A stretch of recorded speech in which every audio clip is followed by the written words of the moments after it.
R প্ৰতিহিংসাৰ তাবাক নিয়ে দহিসে নিতেই আলবৰ মস্তিষ্ক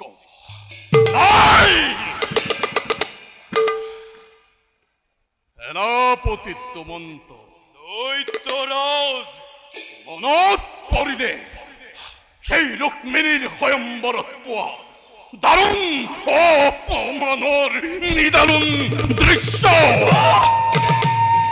শৰীৰত সৃষ্টি হয় তীব্ৰ উন্মাদনা আৰু তাৰ লেলিহান শিখাই সাৰখাৰ কৰিব খোঁজে সমস্ত ব্ৰহ্মাণ্ড অপমান এখন অপমান মই পালো সিদিনা দৈত্যৰাজে হালবৰ সন্মুখত কৃষ্ণ প্ৰজ্বলিত অগ্নিৰ সন্মুখত একমাত্ৰ মন্ত্ৰী সদৃশ দৈত্যৰাজ ওৰে যদি আদেশ আপুনি বাজ কৰি মই সেই চক্ৰান্তকাৰী কৃষ্ণক অৰ্পণ কৰিব পাৰো আপোনাৰ অজু চৰণত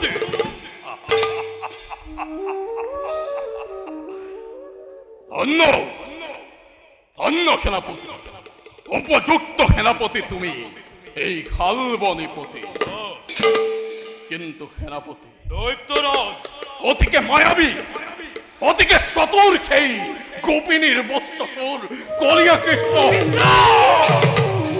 মায়ার চতুর্ষি করিলে আরম্ভ নোয়ারা তিষ্ঠিব তার সন্মুখত সুদর্শন চক্র নামে হেনো অস্ত্র আছে তার হাত আর করিলে অস্ত প্রতি যোদ্ধাই দেখে মাথো ঘোর অন্ধকার।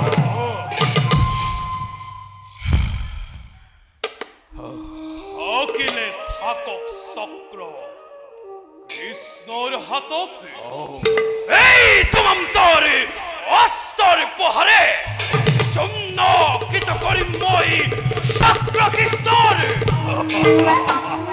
দৈত্যরাজ সেনাপতি জলসন্ধ দন্তবক্র শিশুপাল নৃপতিগণের সহিত যদি আক্রমণ করু আমি দ্বারকা নগর, প্রমাদ গণিব কৃষ্ণই সন্মুখ রণত।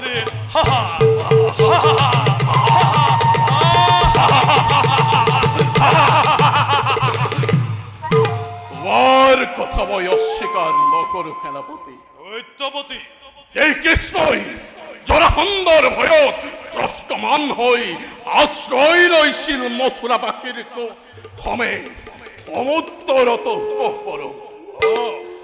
কিন্তু কিন্তু কালযমনৰ দৰে মহাপৰাক্ৰমী যোদ্ধাক অতি অতি নৃশংসভাৱে ঘটালে পতন। আৰু এইবাৰ সেই কৃষ্ণই বজ্রাঘাত করেছে আমার ক্ষীর সেনাপতি। কৃষ্ণই বজ্রাঘাত করেছে আমার ক্ষীর। কথা দৈত্যপতি সেই হিরূপ দেবতা সমাজে দেবতা কৃষ্ণ কৃষ্ণ বুলি কৃষ্ণ কৃষ্ণ বুলি কৰিছে উচ্চাৰণ। আৰু আমাৰ দানৱ সমাজক যুগে যুগে কৰিছে উপহাস। দেবতা দেবতা দেবতা সুৰ কৰি অমৃত পান কৰি অমৰত্ব লভিলি সহজে এইবাৰ খেলা কৰে হালবৰ হবে।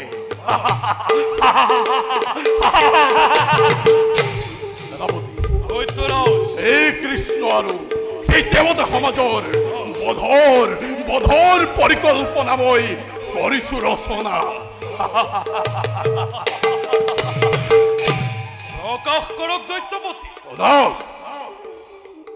সেনাপতি অচিৰেই যাম মই চিত্তকুৎকিৰিলৈ কঠোৰ তপস্যাৰে তুষ্ট কৰি দেৱ সোণপানী লভিলম লভিলম মই কৃষ্ণ বধৰ বৰ লভিলম মই কৃষ্ণ বধৰ বৰ।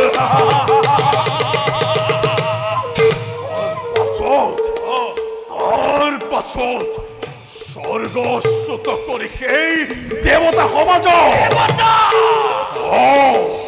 স্বৰ্গচ্যুত কৰি দেৱতা সমাজক পিন্ধাম মই দাসত্বৰ শৃংখল।